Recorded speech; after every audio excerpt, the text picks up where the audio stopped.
Picture this. It's 1970. You walk into a Chevrolet dealership, and for the price of a modest house down payment, you can drive home with 450 horsepower of pure, unadulterated American fury. But here's the catch. You've got exactly 365 days to make that decision, because after 1970, this beast would be gone forever. This is the story of the Chevrolet 454 LS6, the most powerful factory muscle car engine ever built, and the one that General Motors killed after just one spectacular tire-smoking year. Stick around, because you're about to discover why this engine is considered the holy grail of American muscle, and why its brief existence changed automotive history forever. To understand just how significant the LS6 was, we need to go back to the late 1960s, when the muscle car wars were heating up faster than a small block on a summer day. General Motors had this annoying little corporate policy that banned any engine larger than 400 cubic inches from being stuffed into their mid-size cars. Yeah, I know. It's like putting a speed limit on freedom itself. But by 1970, something magical happened. GM finally came to their senses and lifted that restriction.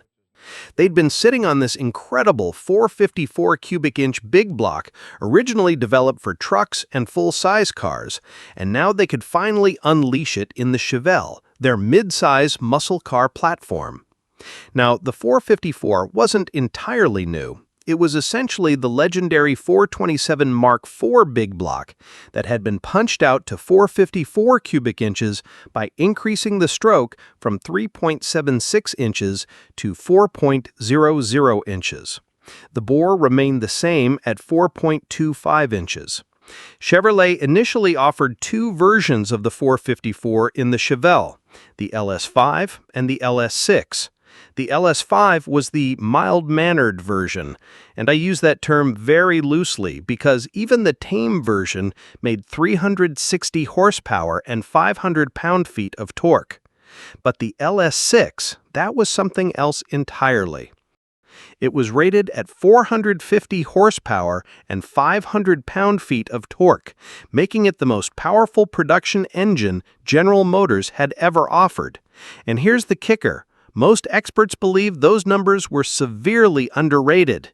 In reality, the LS6 was probably putting out closer to 500 horsepower, maybe even more. So, what exactly made the LS6 such a monster? Well, Chevrolet didn't mess around when they built this thing. Let's start with the foundation. The engine block was essentially the same as the LS5, but that's where the similarities ended. The LS6 featured an 11.25-to-1 compression ratio, and if that number doesn't make you nervous, you haven't been paying attention to engine history. This was seriously high compression, especially by today's standards. It meant this engine was designed to run on high-octane fuel and run hard. Up top, the LS6 breathed through a massive 800 CFM Holley 4-barrel carburetor mounted on an aluminum intake manifold. For comparison, the LS5 made do with a Rochester Quadrajet. The Holley was like upgrading from drinking through a straw to drinking through a fire hose. It could flow serious air and fuel when you mashed the throttle. The cylinder heads were cast iron with rectangular ports, featuring 2.19-inch intake valves and 1.88-inch exhaust valves. These heads flowed incredibly well for the era and were a major contributor to the engine's massive power output. But perhaps the most significant difference was the camshaft. While the LS5 used hydraulic lifters, which were quieter and required less maintenance, the LS6 went with a solid lifter cam. This meant more aggressive valve timing, higher lift, and the kind of lumpy idle that let everyone within a 3-block radius know you meant business. Of course, it also meant you'd better stay on top of your valve adjustments, but that's the price you pay for glory. The bottom end was built to handle the punishment too. The LS6 featured 4-bolt main bearing caps instead of 2-bolt, a forged steel crankshaft, forged steel connecting rods, and forged aluminum pistons. This wasn't some economy engine that accidentally wandered into the performance department. This was purpose-built from the ground up to make serious power and handle serious abuse. The exhaust system was equally impressive, with dual exhausts featuring bright tips that looked as good as they sounded. The whole package was designed to work together, from the air coming in through the cowl induction hood to the gases exiting through those chrome-tipped pipes. And speaking of that cowl induction system, this was Chevrolet's way of feeding the beast. When you opened the throttle, a flapper valve in the air cleaner would open, allowing cold outside air from the base of the windshield to rush directly into the carburetor. It was functional, it was effective, and it made the car sound like it was sucking in air with the fury of 1,000 vacuum cleaners. Now, let's talk about what all this engineering wizardry actually translated to on the street and at the track. The numbers from 1970 are the stuff of legend. And remember, this was in an era when quarter-mile times were measured with stopwatches and prayer. Factory-standard Chevy SS 454 LS6 models were reported to be able to accelerate from 0 to 60 miles an hour in just over 6 seconds. That might not sound earth-shattering by today's standards, but in 1970, that was supercar territory. We're talking about a time when most family cars took twice as long to reach 60 miles an hour. And here's this Chevelle doing it in about the same time it takes you to read this sentence. Even today, they continue to break the 12 and 13-second quarter-mile marks on tracks all across the country. A well-tuned LS6 Chevelle could run high 12s or low 13s in the quarter mile, with trap speeds well into the 100s. That's legitimate performance even by modern standards. But the raw numbers only tell part of the story. What made the LS6 truly special was how it delivered that power. At nearly any speed, under any road conditions, at almost any time, this engine was ready to light up the rear tires and send you into the next county whether you were ready or not. The torque curve was particularly brutal. With 500 pound-feet of torque available from relatively low RPMs, the LS6 didn't need to be wound up to deliver crushing acceleration. Put your foot down at 30 miles per hour and the car would squat, the rear tires would start spinning, and suddenly you'd be doing 70 without really understanding how you got there. Motor Trend famously tested a 1970 LS6 Chevelle and described the experience in terms that bordered on religious revelation. They talked about a car that could break traction at will, that demanded respect from both the driver and anyone unfortunate enough to challenge it at a stoplight. The LS6 wasn't just about straight-line performance either. The SS package that came with the engine included heavy-duty suspension components, power front disc brakes, and wider tires, though even those weren't really enough to contain the monster under the hood. When Chevy dropped the LS6, a 454 rated at 450 horsepower, although it was identical to the Corvette LS6 rated at 460, into their newly styled Chevelle SS, they created a challenge for the tire makers that wasn't answered until years later. Now, 1970 was the absolute peak of the muscle car wars, and Chevrolet wasn't the only manufacturer bringing serious firepower to the party. Dodge had their legendary 426 Hemi, Plymouth was packing the same engine, and even Ford was getting serious with their 429 Cobra Jet and Boss engines. But here's the thing. The 450 horsepower LS6 was the most powerful engine offered in 1970. While the Hemi might have had more mystique and the Boss engines might have revved higher, nothing matched the raw advertised horsepower figure of the LS6. The Hemi was rated at 425 horsepower, and while it was probably underrated just like the LS6, Chevrolet still held the bragging rights. The 429 Super Cobra Jet was rated at 375 horsepower, and even Pontiac's mighty 455 HO topped out at 370 horsepower in 1970. A one-year gem, The 1970 Chevrolet Chevelle SS 454 LS6 is the most potent factory muscle car of the golden era. This wasn't just marketing hype. This was genuine, dyno-proven, tire-smoking reality. What made the LS6 even more impressive was its refinement relative to some of the competition. While the Hemi required high-octane fuel and careful tuning to run properly, and some of the Ford engines had narrow power bands, the LS6 was relatively user-friendly. It would start reliably, idle reasonably well for a high-performance engine, and deliver crushing power across a broad RPM range. The LS6 was also available in the Corvette, where it was actually rated at 460 horsepower, 10 more than in the Chevelle. Some people speculate this was purely for marketing reasons to maintain the Corvette's position as Chevrolet's flagship performance car. In reality, the engines were virtually identical. But even as 1970 represented the absolute pinnacle of American muscle car performance, the writing was already on the wall. Environmental concerns were growing. Insurance companies were getting nervous about insuring these rolling weapons, and the federal government was starting to take a much closer look at automotive emissions. It could be the last because, even though buyers might still be available after 1971, strict legislation concerning emission outputs, coupled with ascending insurance rates, will render this car or this type of car worthless.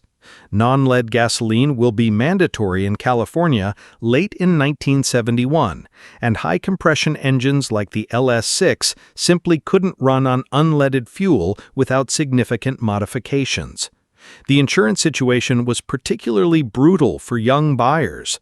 Having a 450 horsepower muscle car on your insurance policy in 1970 was expensive enough, but by 1971, many companies were simply refusing to insure high-performance cars for drivers under 25. It didn't matter if you could afford the car, you couldn't afford to legally drive it.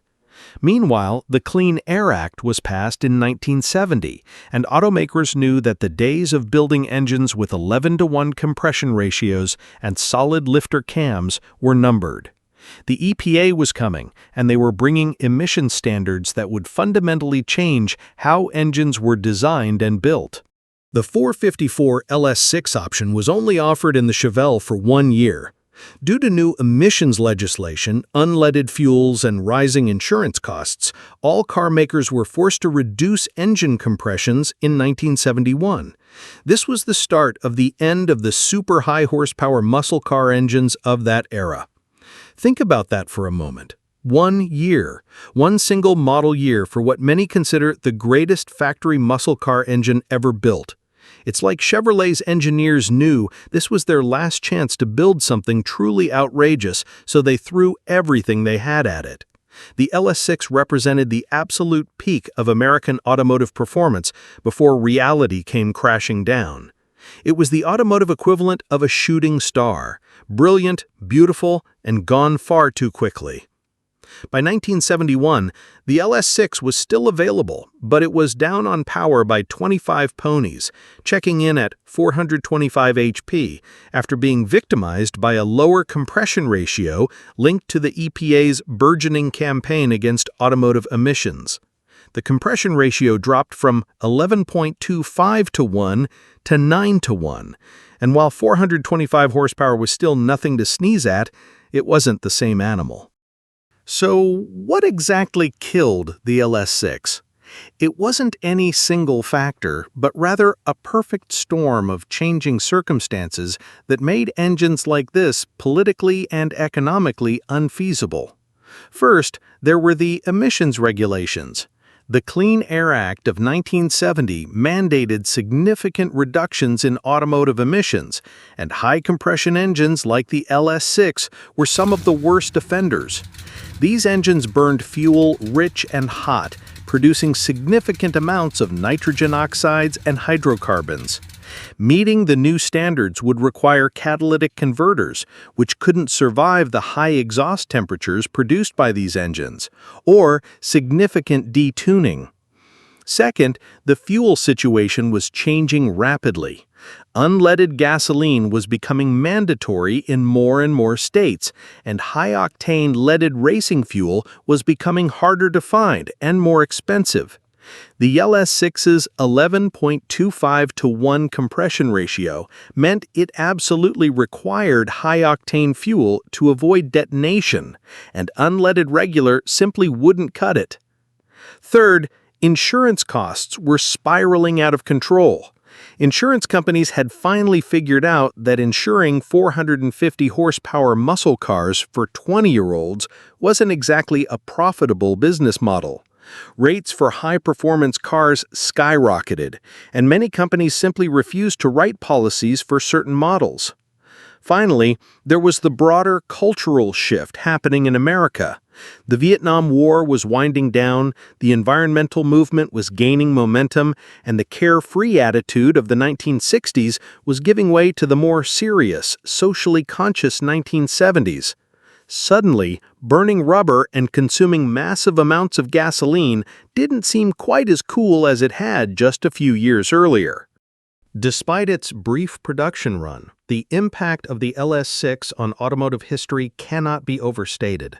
This engine proved that American manufacturers could build world-class performance engines that delivered incredible power while still being streetable and reliable. The 1970 LS6 has earned mythical status among collectors.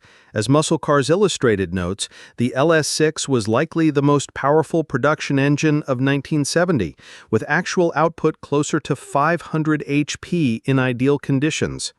Today, a genuine 1970 LS6 Chevelle is one of the most sought-after muscle cars in existence. Clean, numbers-matching examples regularly sell for well into six figures, and perfect specimens can bring astronomical prices at auction. The rarity factor plays a huge role. Chevrolet only built about 4,475 LS6 Chevelles in 1970, making them significantly rarer than many other legendary muscle cars.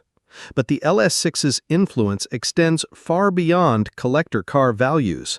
This engine established the template for what a truly great American V8 should be: massive displacement, aggressive camshaft timing, high compression, and the kind of torque curve that could flatten you against your seat.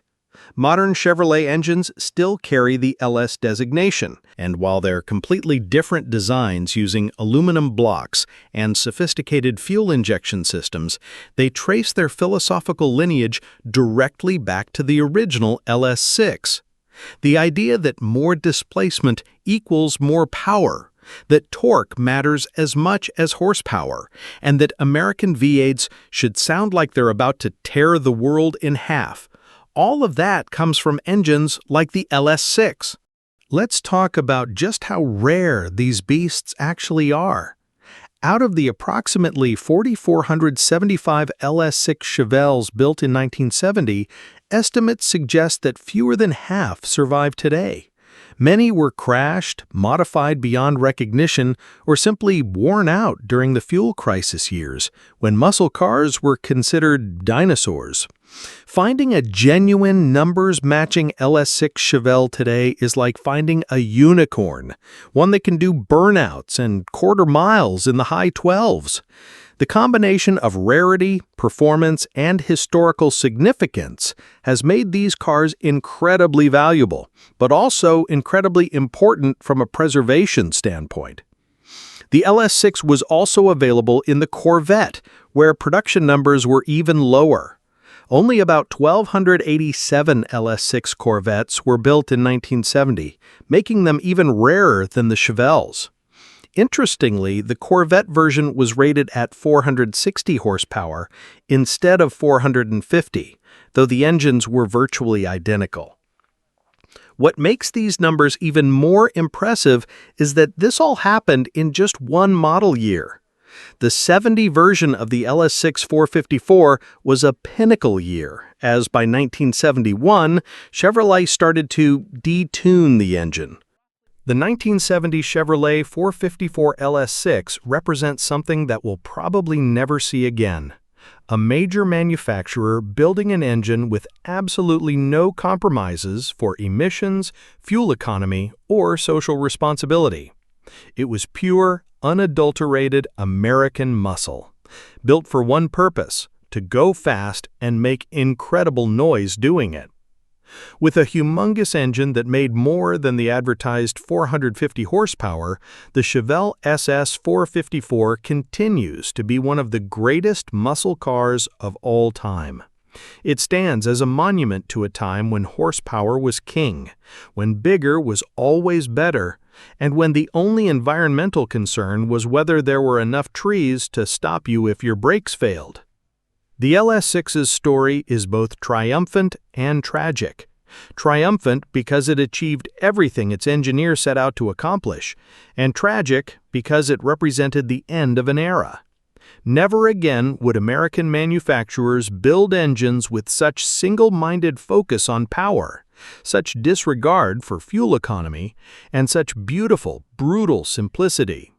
Today, as we deal with hybrid systems, turbochargers, and computer-controlled everything, the LS6 reminds us of a time when making power was as simple as building a bigger engine with higher compression and a more aggressive camshaft.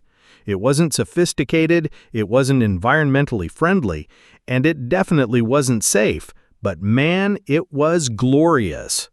So the next time you hear someone complain about modern cars lacking soul, remind them of the LS6. For one brief shining moment in 1970, Chevrolet built the most powerful factory muscle car engine ever, and it was absolutely perfect, even if it only lasted 1 year. What do you think? Have you ever experienced the fury of an LS6, or is this engine on your automotive bucket list? Let me know in the comments, and don't forget to subscribe for more deep dives into the engines that defined American performance. Thanks for watching, and remember, they really don't make them like they used to.